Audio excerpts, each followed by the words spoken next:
You've got Talk Erie on your radio, 105.9, 103.3, and AM 1530. Also, we are from our Kingdom Financial Group studio, live on YouTube and Facebook.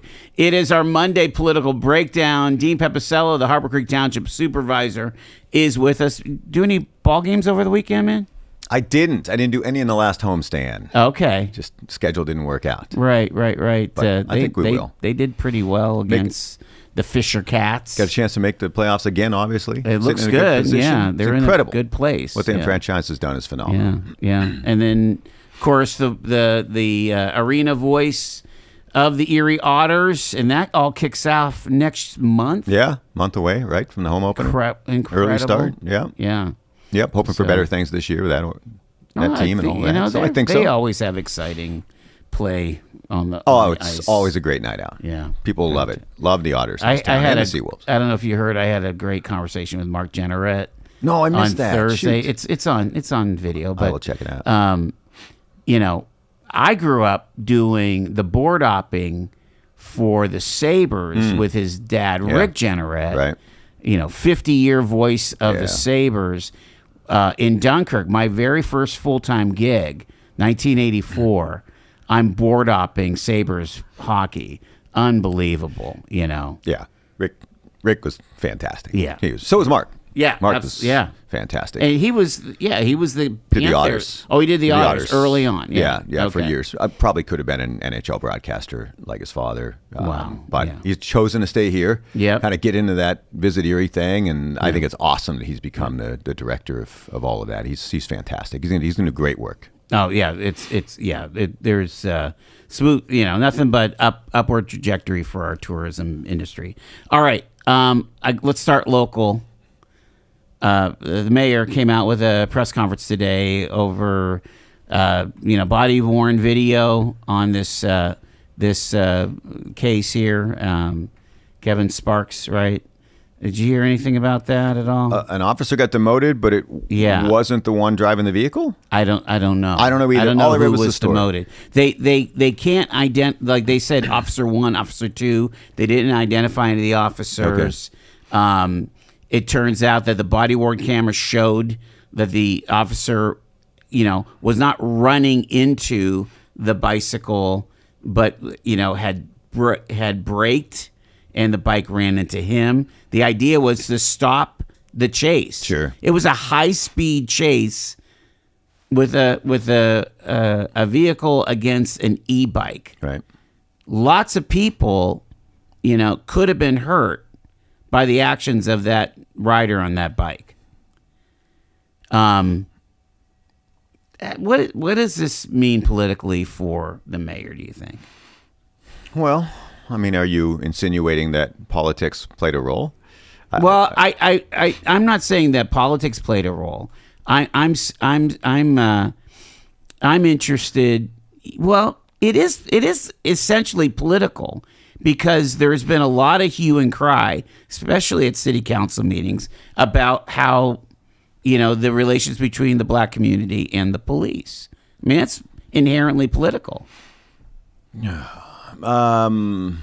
want to start here, huh? Me the citizen, right? Me the private citizen. All right, me the 1 hour a week blab about current events and political things. It says, "Too bad, dude. What are you doing? Why are you fleeing?" Right? There were warrants for your arrest. The police pull you over.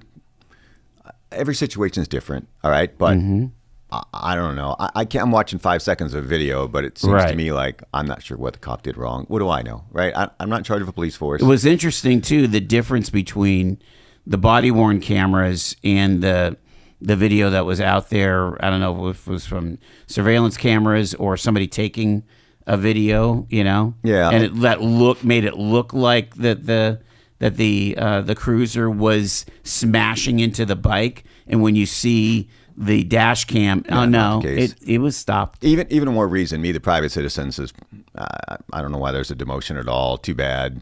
Good, we got the bad guy, right? That's. But again, I'm not there. I'm watching 5 seconds of a video.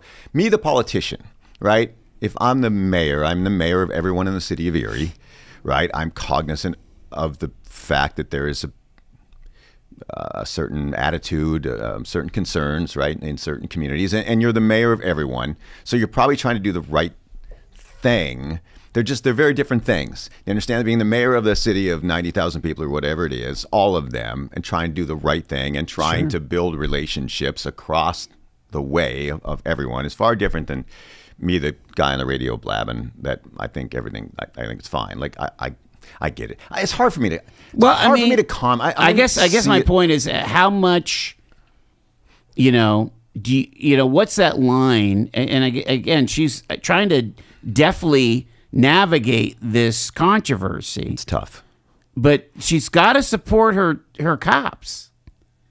You have to back the blue, yet be responsive to the community's concerns. I only read the article, and I still don't understand. Kevin Flowers' article is awesome, right? I don't really understand it. So the demotion wasn't for the action; the demotion was for the body cam not being on. Maybe that maybe turned it off at an inappropriate time. I have no idea. Yeah, I hate to speculate. Exactly. I didn't see it was a 45-minute press conference. I didn't see any of it. Oh, okay. So I'm literally looking at a 5-second video that I might have seen along the way. I watched most of it, and I want to make sure that I understand her, and we're going to talk to her on Thursday about. And again, it's not a great, it's a tough thing to navigate, but it is essentially political because you do have to respond to these constituencies, and you definitely have a very influential constituency in the first floor of City Hall. There's no doubt about it.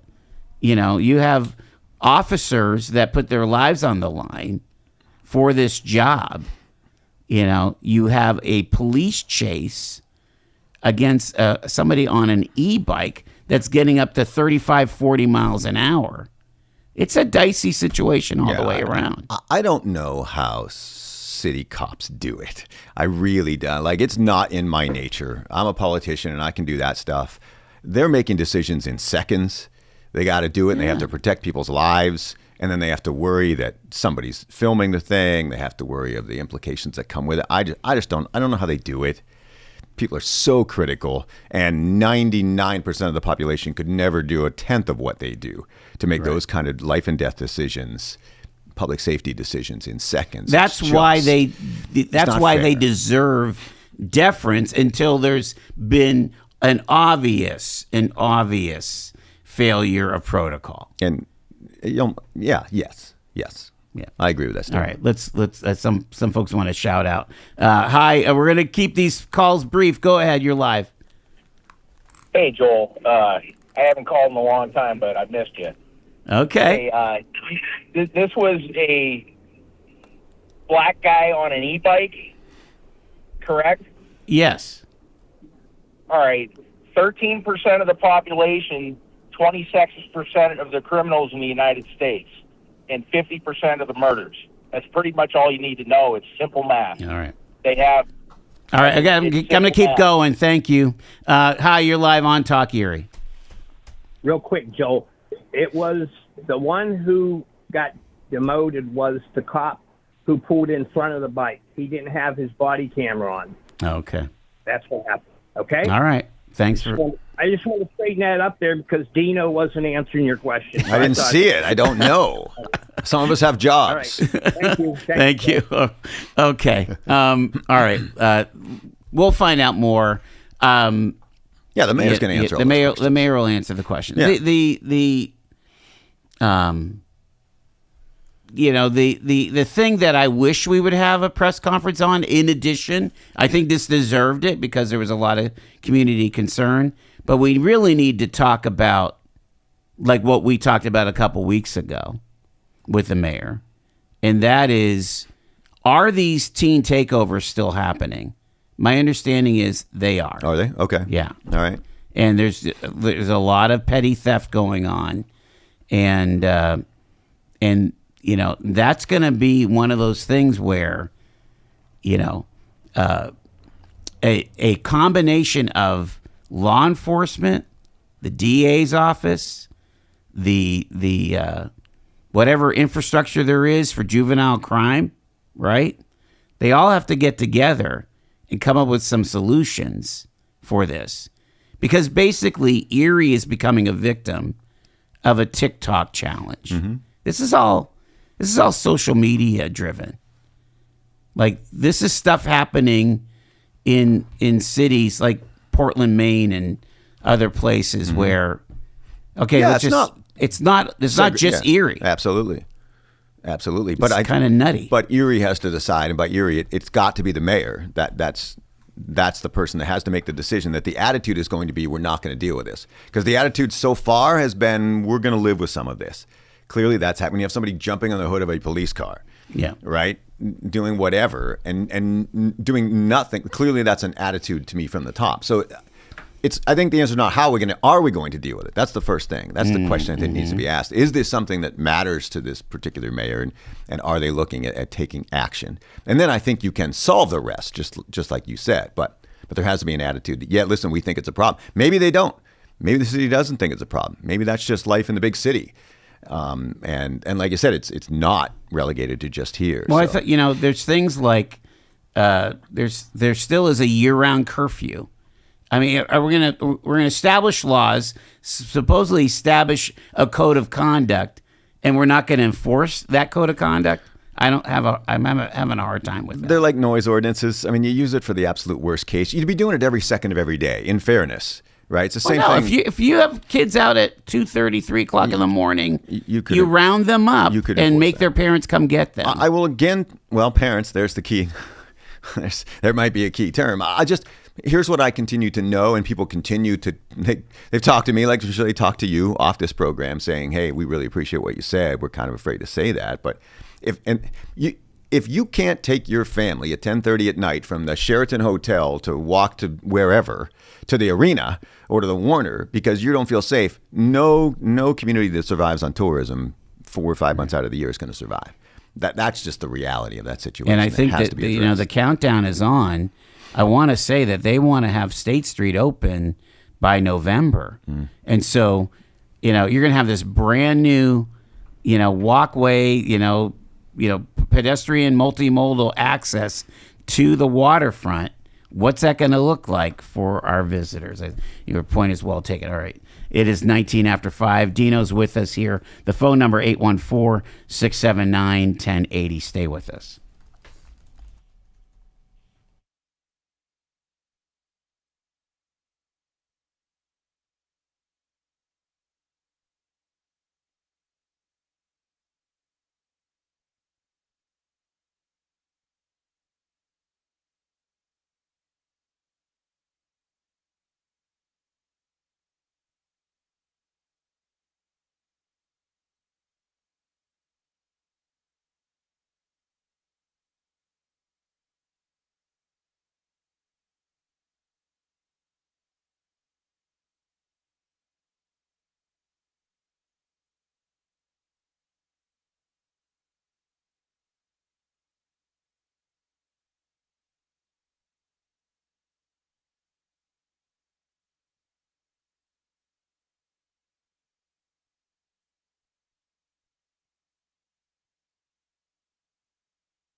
Talking politics on a Monday. It's the Joel Natale Show with Dean Pepicello here, 814-679-1080. All right, we started local. Let's go state here for a little bit before we go to Canada. I'm good with all those topics. All right.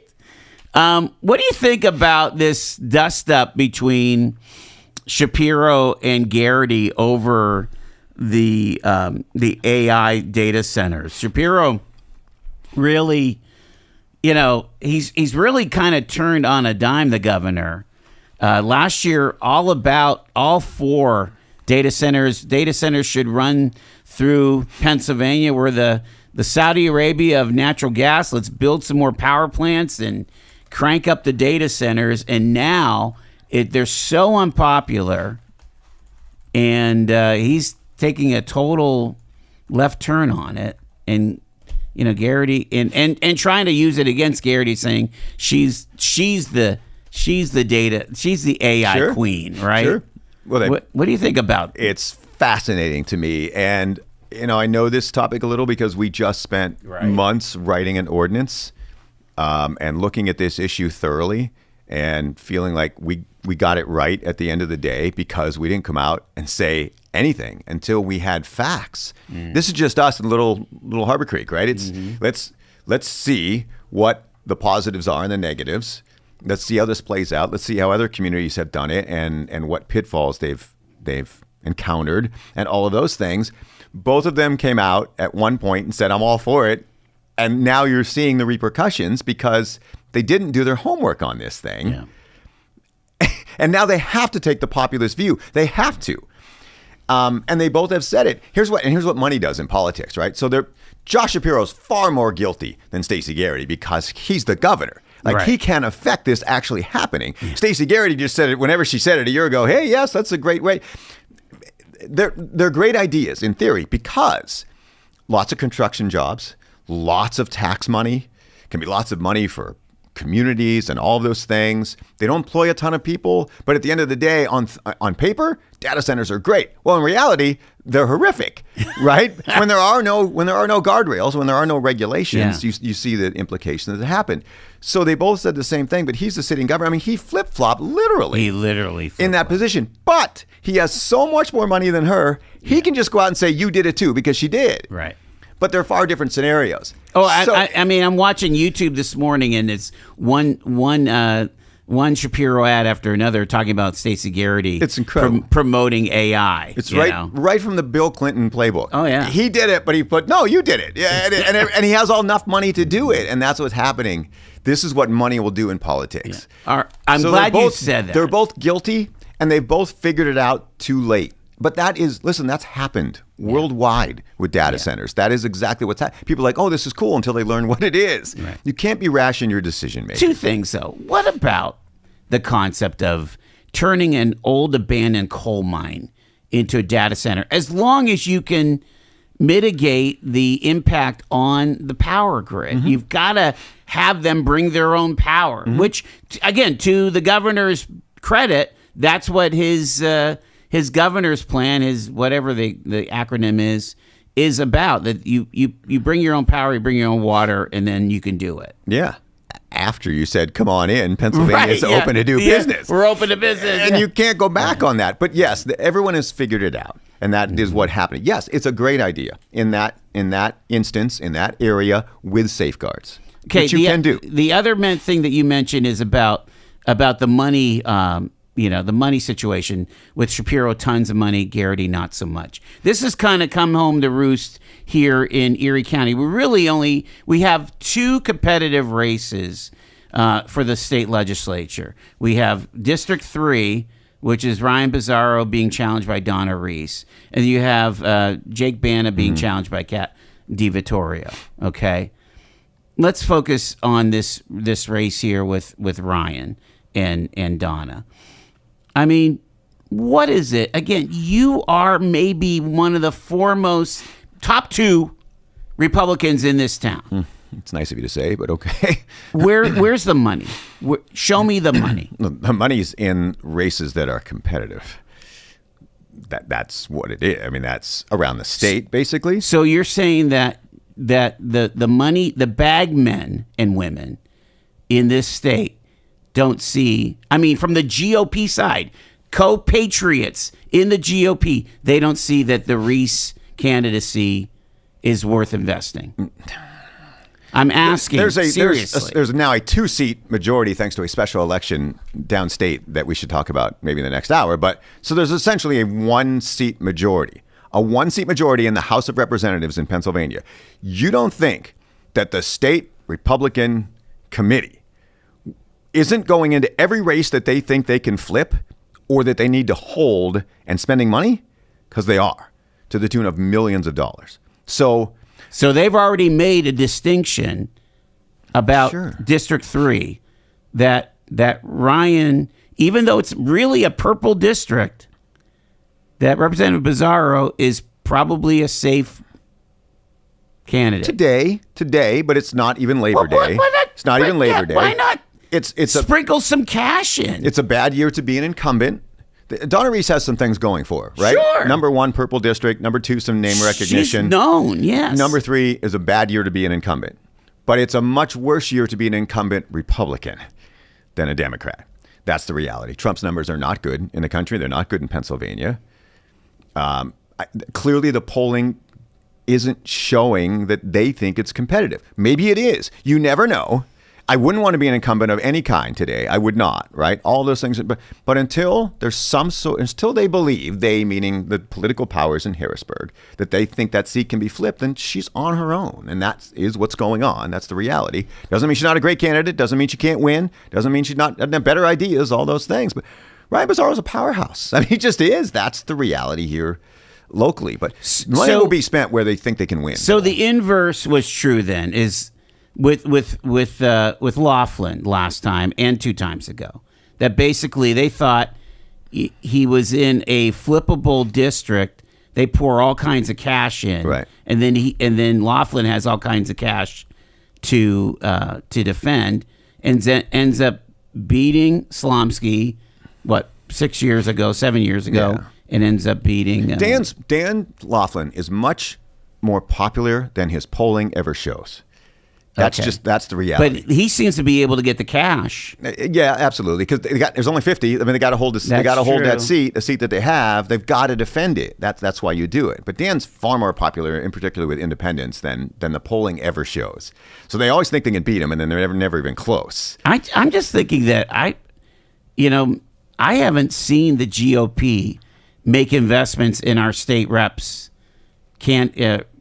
I haven't seen it in Erie County. You may see them try to defend Banta's seat. You might. You think? We'll see. The Democrats think they can flip it. There's no doubt about it. They think they can flip it. Is that reality? I don't know. They think they can flip it. You'll know whether or not it's flippable if you see Democratic money come into that particular race.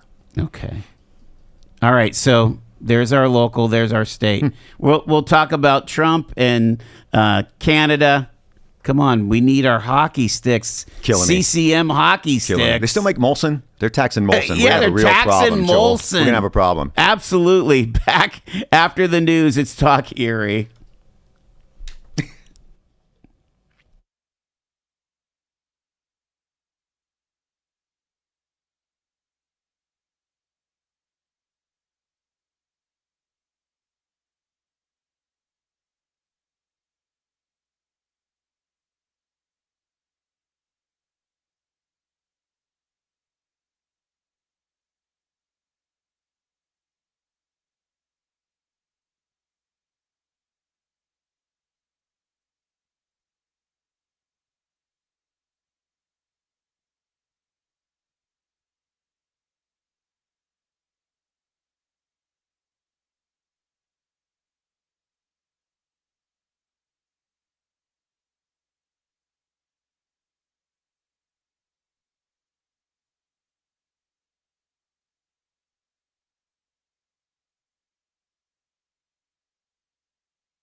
Talk Erie and the Joel Natale Show from our Kingdom Financial Group studio. Also live on YouTube and Facebook. On Mondays, we talk politics with our political guru, the Harbor Creek Township Supervisor, Dean Pepicello. I'm basically giving Laughlin the number one slot just because of the county-wide. But you're number 2. No chance. But thanks. I've just been here forever. You are the influencer. You should have a TikTok channel and do like those dances and stuff. Oh, yes. Yes, that's what you want to see. Or, your drum rolls. Hey. Oh, yes. Yeah. Also. Let's talk Trump. Great. It's the economic D-Day on Iran. What does that mean? I need you to fully explain it to me. I'm not an international expert. We keep saying this. Did you see what their economy is like really tanking though, for sure? Okay. I don't think the IRGC cares. Exactly. Because they have what they need. Go ahead. I don't. I watched this today. So I don't know. I don't understand what we're doing. I don't know. They weren't really clear. And maybe that's by design to not say this is exactly what we're doing. But there's all kinds of economic pressures. And this is it. This is D-Day. And that's Scott Besson said. We're comparing it to D-Day. My first question was, why didn't we start here? Right. Wouldn't this make more sense before we dropped bombs on everyone at $1 billion a day? That made absolutely no difference. I don't think. I mean, maybe it did. I don't know. We're not really seeing it. Why don't we start here? Why are we finishing here? He said this is the beginning of the end. This will finish everything. Why didn't we start here if this was going to... Again, I'm not a military expert. Yeah. Not a Middle East expert. But if this is the be-all, end-all that they're saying, then why wasn't this first? Right. So, I don't know. Maybe it'll be effective. The Iranian side, they figured it out already. All you do is hang on. Yeah. They got to hang on. I think they're going for for November. Exactly. And probably 2028. Like, they're already thinking that far ahead. There's not a Republican or a Democrat who is going to continue this policy in 2028 if they run for president. Not one. Because it's incredibly unpopular and it seems to be ineffective. Maybe it'll end up being effective. We can hope. Did you see any of the reports about that they're slipping through like 10 to 15 million barrels a night or something, through another alternate route in the strait. And so they're already winning it. It had a major impact on the price of oil for a little while anyway. That Iran is winning that? That the United States is, through our navies, are able to get, they're getting these shipments out. And then today, the New York Times reporting, well, trackers don't know what ships they're talking about here. I mean, I don't know if this is smoke and mirrors or what this thing is. In the meantime, we're trying to produce it's like crazy, which is awesome. They're pressuring Venezuela and helping Venezuela to try and produce. So I don't know if I believe that story. Maybe it's true. I'm still wondering about the refinery capability, though. Again, we need to get an oil and gas expert on because I have no idea what this all means. Other than they keep on saying we're self-sufficient, but then we need to buy this oil on the open market and it's expensive. What's not in dispute is there's no way this administration thought they'd be sitting here today in this situation. Yeah. There's absolutely no doubt. He thought, I'm convinced that he thought it was going to look like Venezuela, that we go in, chop off the heads. Then I don't know what. I don't even think I'm sure they considered it. They've been running war games for 20 years, according to Phil English, on these scenarios. But this is the kind of problem. This is what the Middle East does. The enemies in the Middle East have done this forever. Hold on. Administrations change. We'll still be here when you're done, and we'll rebuild. That just seems to be the MO. Yeah, they're using our situation against us. Hey, caller, you're live on Talk Erie. Hey guys, just hearing the conversation here. I mean, they are the most patient people on the face of the planet. Yeah. Like they play the long game for sure. Yep. Hey, on these sanctions, guys, like it never works. It didn't work with Venezuela. It didn't work with the Russians. It's not going to work with Iran. Like there's only one way to handle these people. Like we should have just kept dropping the bombs until the leadership was completely gone, and then handed guns over to the people. Like these sanctions won't work. When have they ever worked? Ever, anywhere, never. Yeah. Yeah, good I thoughts. mean, Russia, Yeah. Russia was sneaking oil through other countries, India and everywhere else. It's never stopped anything. Well, it makes you wonder if the refining, like if you took over Corg Island or whatever it's called, if that would have been the chokehold. But I'm still counting on the Chinese to say, okay, knock it off. We need this to end, but we'll see. Yeah, I mean, that would be probably our only saving grace, because this isn't going to work. Those people don't care. They just don't care. Yeah. Why they would don't care about their own people. Yeah, exactly. None of that's going to happen without ground troops, and ground troops are not politically acceptable to this it's not country. acceptable There is no at way all. out. No. They need to declare victory and get out. Again, I'm not a military expert, but yeah. Great. Hey, thanks for the call, man. Appreciate it. Thanks, guys. Yeah. Bye-bye. see, that's the sentiment. That's the sentiment from people I suspect are probably Trump supporters. There's a reason his popularity is at 33%. Yeah. That's just, and I think he thought things would be different. I think the advice he got was probably that things would be different. I think he thinks he's a master negotiator and he's better at all these things. What about this obsession with, I'm going to leave my legacy on this town? He wants to put his name back on the Kennedy Center for the Arts. He's just absolutely, focused on, turning Washington to his way. And again, the bargain that he got in 2024 wasn't any of this. It was for, a little less crazy and a lot more prosperity. Yeah. And I think we've gotten a little less crazy, but the prosperity, other than the market, let's face it, market's done pretty well in 25 and 26. Yeah. He's Trump. He's not going to change. Most people, let's be honest, most people didn't sign up for what's going on. They don't. They stay out of endless wars, right? And this is where we are. Get the economy under control because they believed him. Yeah. And because he did it. He did it once. And I will go to my grave unless Donald Trump plops down here and tells me differently and convinces me that he felt he's better at all of these things than everyone else, and that he could get it done, and that he wanted to be consequential, and just fixing an economy and being the guy after Joe Biden, which would have been enough, wasn't enough for him. And I think he really wanted to be consequential. I think he had success with the Abraham Accords. Yes, they really no did. doubt, yeah. I think that Israel pressured to some extent, right? I think we wanted to be a good ally, but I think he really truly believes that he is the one and only person, and maybe this is true, that could accomplish Mideast peace, except I don't think it's possible, right? And I think I think his intent was true, but I don't think any American leader understands the Middle East. They just haven't. How you couldn't learn from history on that stuff, I don't understand. Again, jury's still out. Maybe it works out.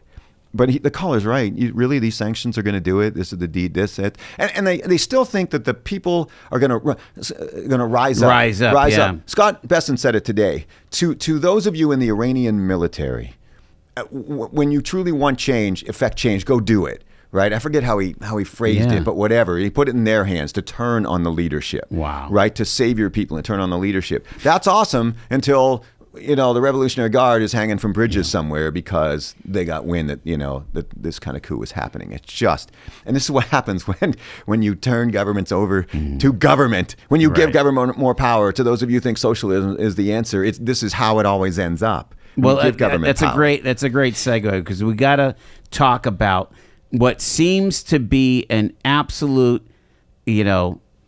takeover by the Democratic Socialists of the Democratic Party nationally.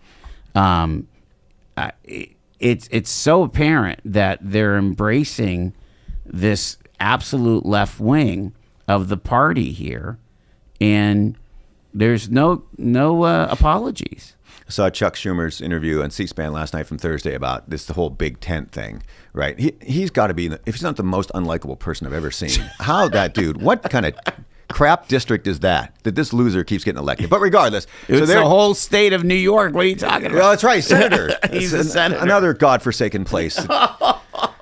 We like Chautauqua. Anyway. Yes, fantastic. And anyone within the listening area. No, I would agree. Far more conservative, by the way. Yeah.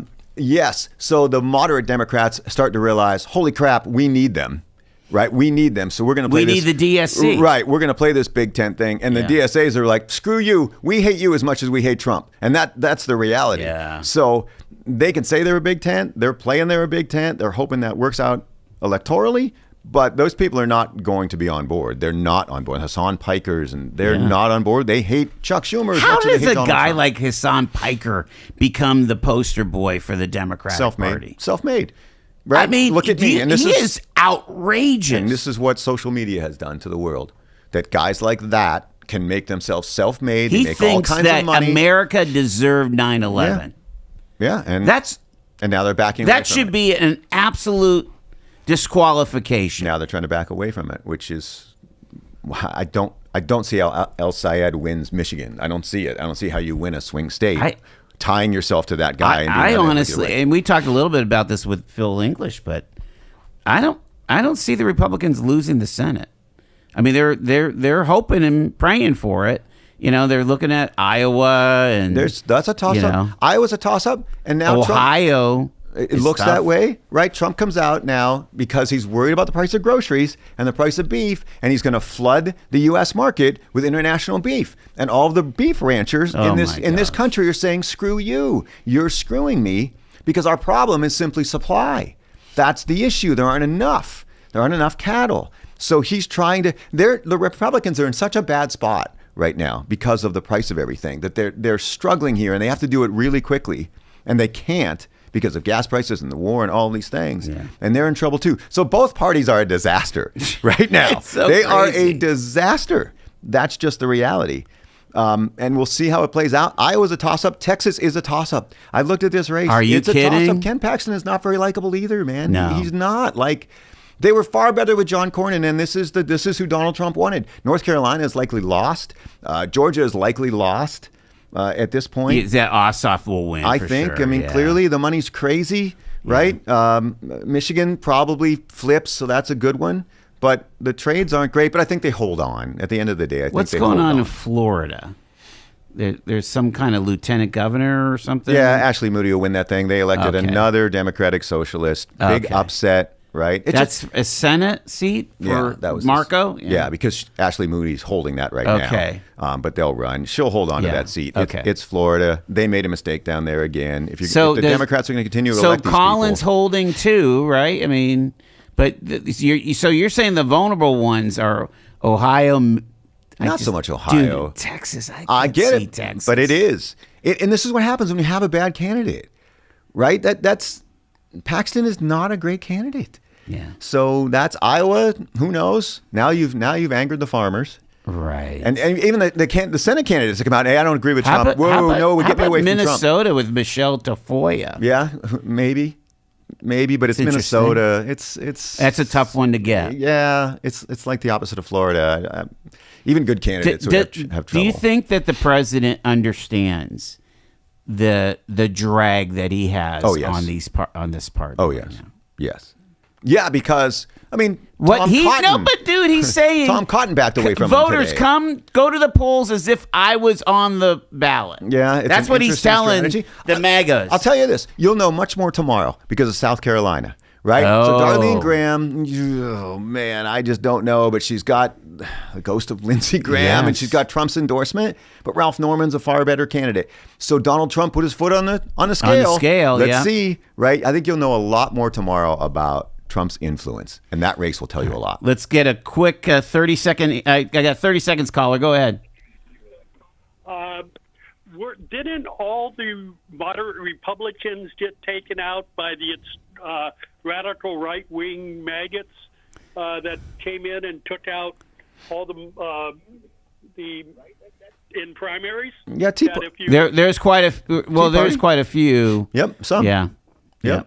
Yeah, and that's Texas, right? That's Ken Paxton, right? Paxton, now all of a sudden that seat's in jeopardy. So Joe, you're right on that one, yes, sir. It's both parties. Yeah. And again on November 3rd, who shows up to vote? No doubt. That's exactly right. You're exactly right. Trump is not on the ballot. Yep. A lot of Democrats are really anticipating November, where a lot of radical right Republicans are holding back, and they're saying, no, we're going to try to play the communist card. Type All right. Situation. I appreciate it. Thank you, sir. You got it. I honestly think that Caller Joe is pretty on spot with that. 100%. All right. Oh, man. Okay, what do I got? You got an angry electorate looking for something different. Yes, on you both sides. do. I can tell you right now. Yes, you do. And that's why what about DSA Hakeem? Does Hakeem Jeffries get the gavel? If the Dems win the... I don't know, because he met with Jared Kushner over the weekend, so the Dems are really angry. I don't know what that's about. I'm curious. I think everybody has their theories. I think it's, hey, establishment, we got to stop the DSAs. I think that's what that meeting was about. Like, we're going to go out and hate each other. That's what we're going to say publicly, because that's what we have to do. But we got to stop these people. They cannot win these races, because that's the one thing they agree on. I think that's what it was about. Everybody thinks Kushner or the meeting was about, okay, we know the Democrats are going to take over. Let's play nice. That's crap. I'm really not buying that. I think they're afraid of the DSA candidates. I just find it so interesting how we didn't really have a quiet summer between primaries through the summer. True. And usually the general doesn't start until Labor Day. I don't know, man. I think we are full in right now. It'll be interesting to see Garrity and Shapiro. Heating up. Thank you, bro. You bet.